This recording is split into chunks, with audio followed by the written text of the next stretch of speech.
Hello and welcome to what is technically episode 79 of my Manchester Central series, and I bet you thought you won't be hearing that.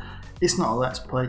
You've seen the thumbnail and hopefully the title. It is a 10 years into the future. We're going to have a look at the year 2036 and we're going to see what happened to Manchester Central in the 10 years after I quit, after leaving them as double winners, after leaving them with a Premier League title and a Champions League title and a great young squad.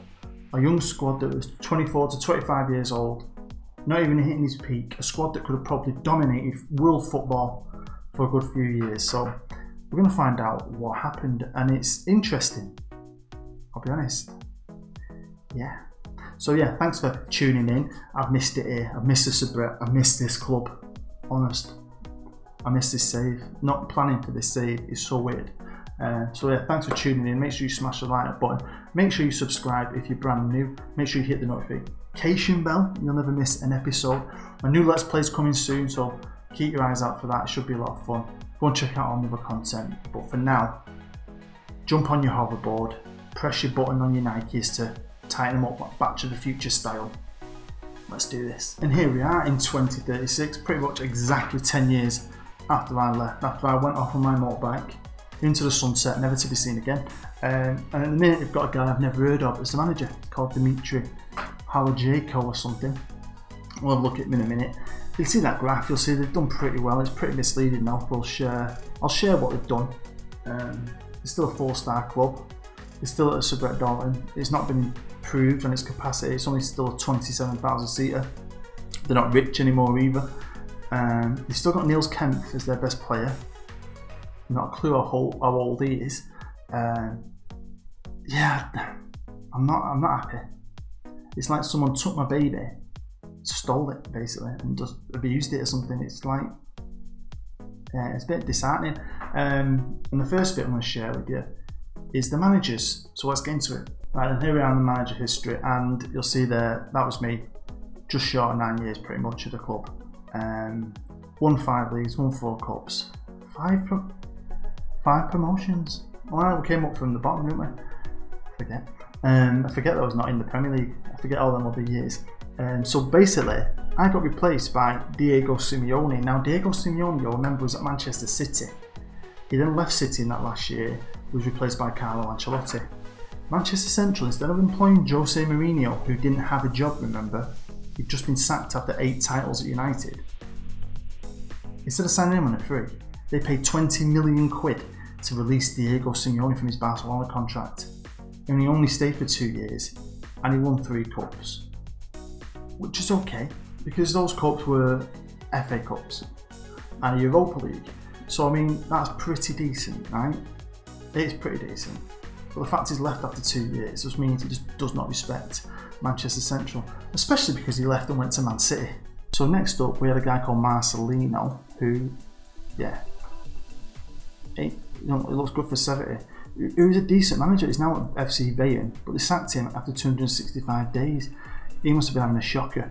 And then we had Nuno, who's been at loads of clubs. He won 2 cups, so fair enough to him. He got sacked. I think he must have won the Europa League, must he? No, yeah, he's won the Europa League. What am I on about? What did Simeone win? Simeone won. Oh, so Simeone won the World Club Cup that I got onto. The League Cup and an FA Cup. My apologies. Nuno won the Europa League, and then he got sacked after 2 years. I mean, the chairman, unless the chairman changed, which I'll look at in a minute, was always pretty patient with me. So maybe I set the bar that high that you have to have success or you're out after 2 years. Crazy. With an interim manager for 80 days. Then they got Pochettino, who's a great manager, sacked him after a year, nearly 2 years. Then they got this fella who always gets jobs on this game, the Norwegian bloke. He gets sacked as well. And now they've got an interim manager, and now they've got this new fella. He's probably the worst out of all of them, which is not a good sign. So down here this is where I left, right? And it boosted the stadium, yada yada yada. It failed financial fair play. Well done, honestly. I'm just having a quick look at failed financial fair play again. And they've runners up here. They've been runners up to League Cup a couple of times as well. So They could have won more trophies. I was expecting more. The Champions League, a couple of Premier Leagues. To be fair to Simeone, he's actually still at Manchester City and he's won loads of titles since he left Central. So fair play, he's won what? I don't know, 5. Arsenal, Spurs, United have managed to steal one back as well. I'm just disappointed that Central, I don't know, do you know, you just think I could have done something really special if I'd have carried the series on. Go to England, they're not even one of England's top 6 clubs. I like the fact Eddie Howe is the manager, that's good. But Bournemouth are a top 6 club.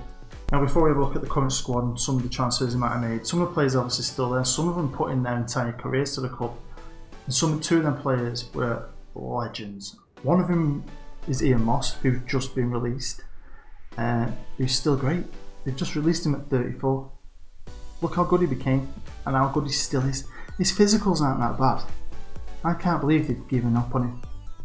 436 appearances, 31 goals. I chased that kid and look what he turned into. A beast. And then next, Mark Shelley, whose physicals have dropped off. But again, great striker, scored 216 goals in 383 games. He's 34 as well and they've just released him, which is just sad, isn't it, to see great players just get released. The quality, lad. The quality them two. I'd probably keep him at it. They look good enough. The year before, Lewis Foreman was released. Lewis, the kid from the academy at 15, who we watched grow before our very eyes. He was a great player for the club. The amount of times he'd come on and just dominate. Now again, he's alright. 33 years old. He's now playing for Dirty Leeds. Oh my god. That really just stabs me in the heart. The year before that, Maida was released. So these guys are getting, it's so sad, isn't it? He's now 35. He ended up playing for, I can't say that, the Italian team, Sassu something. Played quite a few games for them. He went to Valencia as well for a short period.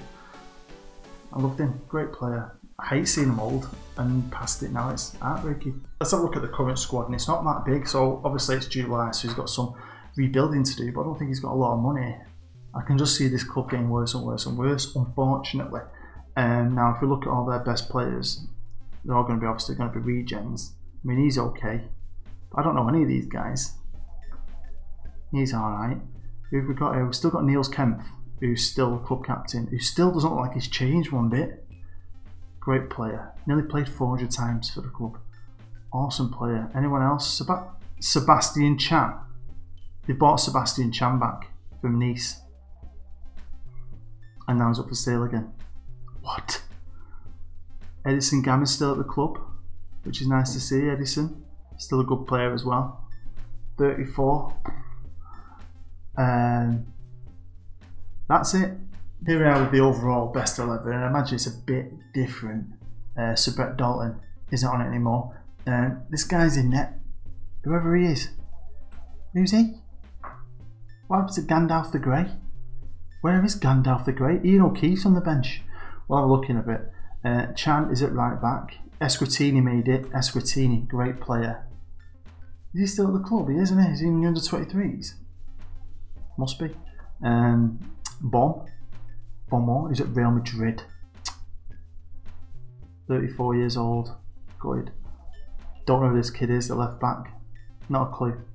Still out of the club, but I've not got a clue. Mark Shelley is now a midfielder on here apparently. Legend. Got Lewis Foreman. Legend, even though he's at Leeds. Niels Kempf, obviously one of the best freaking right wingers I've ever seen in my life. Loved him. Aaron Lynch is still on the left wing. Lynchy. They've never got a better left winger than him, surely. What have they done to my team? And we've got Edison Gamma and Maida. So a lot of legends that we know. A few players we don't know. Chris Chalky's on the bench. Ian Moss on the bench. Dean Moran, beast. What happened to Dino? Retired at 31, retired at the club. Started his career at the club, retired at the club. And finished his career with a mini afro. All that. Beast of a player. And I don't know the other two players. It's depressing, this. Bloody depressing. Let's have a look at some of the legends I like. Some of the old school. My first one we're going to look at is Jakey Bird, the midfielder who came with us through the lower leagues. We ended up having to sell him. Played for Brighton, Fulham, and finished his career at Barnsley. Is now a manager. But not a very good one. I did love Jakey Bird. Next up, we've got to look at Sir Brett Dalton, beast. He's still at the club. Obviously, I signed him as an under-18s fitness coach, and he's never got any better. But they've kept him on, which is nice. Probably like one of honorary roles because he's such an absolute legend. On to Bob, and he's still playing, and he's at Villarreal. He went to Celtic and ended up playing for 300 times. Wow. He was a young lad still when we let him go. He tore it up in Scotland. Had a great career at Celtic, and now he's 35 and still pushing out games in Spain. So proud of him because we bought him from a non-league team when we were League 2. So it shows you can still find talent down there that you can nurture into a good player. And he was a beast, wasn't he, Bobby? He was a good player for us. Let's have a look at Chris Chalk, because again, he was a player we got lower league, and we developed him, and he became a lot better. And he's still a very good player. I mean, he's only 33, only. He's old. And he's at Chelsea, to be fair. So he's gone to Chelsea, to a great club. And he was English. Now, he was a right winger. We made him a left winger, and now he's a natural left winger, which is brilliant. I love the fact that we've helped him become a better player. And look at his stats. He looks better now than he did 10 years ago, when he was 22, 23. I mean, he had a long career at Central. Just some bad management, haven't they? They've had too many managers, bringing in too many different systems, too many ideas, and they've just ruined all the hard work we put in. Onto Labras, one of my main central midfielders, especially that last season. Him and Moss formed a great partnership, didn't they? And yeah, he had a good career, but he ended up going to Paris Saint-Germain, playing for him even longer. Won loads of trophies with them, and now he's got a Lyon and now Nice. I mean, he's French, so he's gone home and he's finished his career in France with a couple of teams. He's still a decent player. He's now 34. But this shows you all these players like 33, 34, 35.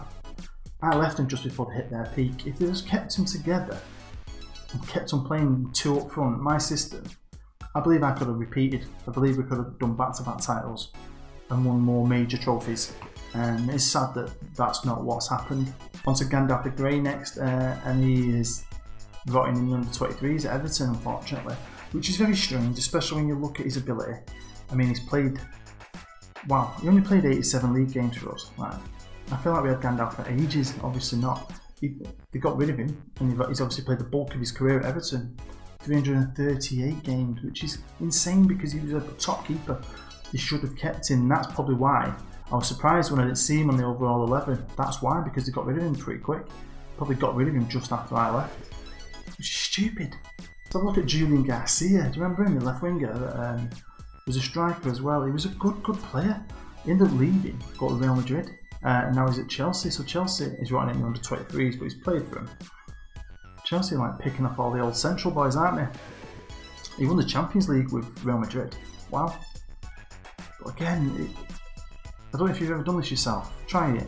See, when you've built a dynasty and you decide you're finished, just hold into the future, see what happens, and see if your heart breaks.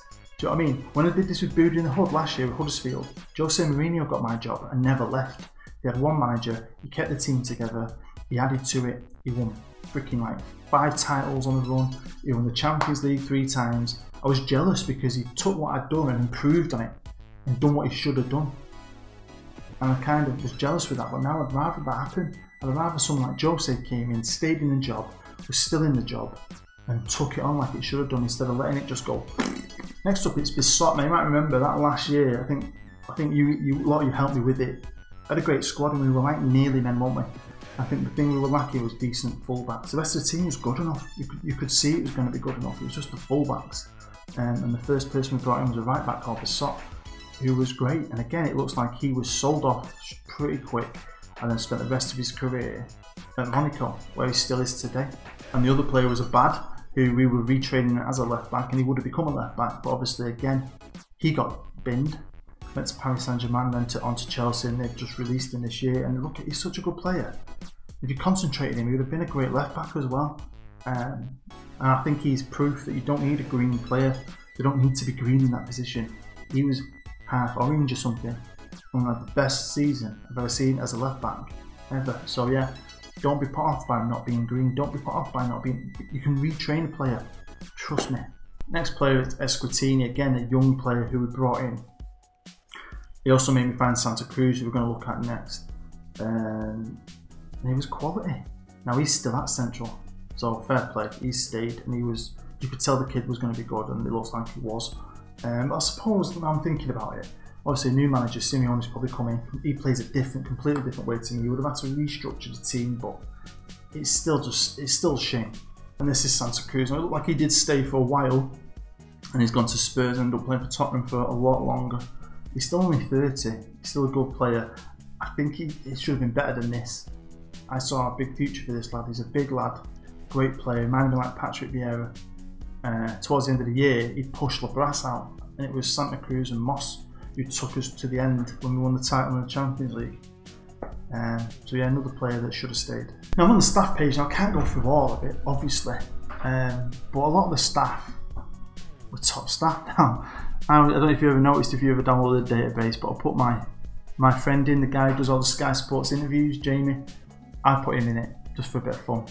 So he was always my chief scout, and he still is the chief scout. But Kyle Lord, trusty old Kyle Lord, has left. So he's gone, he's left, he's no longer in the game. So I don't know if he got replaced by the assistant manager that's there now, who, let's have a look at him, Georgios. He's alright. So yeah, pretty disappointed with that he's not still in the game. I was hoping he might become a manager. One cool thing is that Paul Maguire is still the chairman. That's pretty good that they haven't been bought out. But maybe that's what this team needs now. Maybe that's what they need, a tycoon takeover who can put a lot of money into the club and get them back up there, because from what I'm seeing, it looks like they're gonna, if they've not got a lot of money in the bank and they need some players, I can't see them buying worldies. I can see him sliding. Onto the general page, and I'm still on it. There's me, Boody. I'm still a legend, thank God. Sir Brett Dalton still is. Niels Kempf is a legend. Whole career there, I'm well chuffed with that. Paul Maguire, the chairman as well. Icons, you've got Dean Moran, Ian Moss, Gamma, Shelley, Maida and Foreman. All my lads. All my boys. And then there's no favourite personnel in it. Still rivals of FC United, City and United. Other rivals, you've got Salford, Curzon, Chelsea. Now Chelsea is one of them that's coming. All the others I put in at the start of the game. Chelsea's a new one. That's pretty cool to see. And yeah, derbies, Manchester's second derby it's called, versus FC United, that was always in it as well. Have any of these teams ever come through? I mean, it's been a long time. You imagine the back in Salford have, or at least Salford did. No, Salford are still in the Vanarama National. Rubbish. FC United in the Vanarama North, they're still rubbish. And unfortunately, the team I class as my second team that I support is Stockport County. They're still in the Vanarama League North. That's just really depressing. Let's have a look at the Ballon d'Or quickly, and no one from Central ever won it. Ever. Now that is disappointing. We did win a couple of European boys, Golden Boys, whatever they're called, but that is a bit depressing. I really imagine that, especially when I saw Simeone take my job, I had these visions that he was just going to dominate. He had a great squad, good money, he had everything. It's just not worked out that way. So there we go, that is the end of episode 79, where we have travelled in a DeLorean 10 years into the future to have a look at what happened to my baby, my Manchester Central, your Manchester Central, a team that has given us all this joy for months and months and months. And I'll be honest with you, I'm a bit disappointed. I am a little bit depressed about that. I didn't think I'd going to be so depressed. I've just holidayed and I've looked at it with you, and it's kind of put a down on it for me, because you put all this work into it, and just to see it not be loved as much as I loved it, yeah, it's a bit gutting, but hopefully it's still enjoyable to watch, even though I'm not happy about it. I'm missing this club like crazy, but if you did enjoy it, show some support for the channel, smash that like button. If you're new, feel free to subscribe, go and watch the series, because ignore the fact that I'm a bit depressed about it. It was a freaking great ride, and a lot of people enjoyed it, and I enjoyed making it. Hopefully you'll enjoy watching it. Make sure you hit that notification bell. Look out for all my new content, and look out for my new series. We're staying sort of in the same universe. It's going to be it's not what I retired in the summer of 2026. I'll be coming back in 2027, somewhere else. Keep your eye out for it. It's going to be epic. Right, as always, I've been Bood. You've been great. I'll see you next time.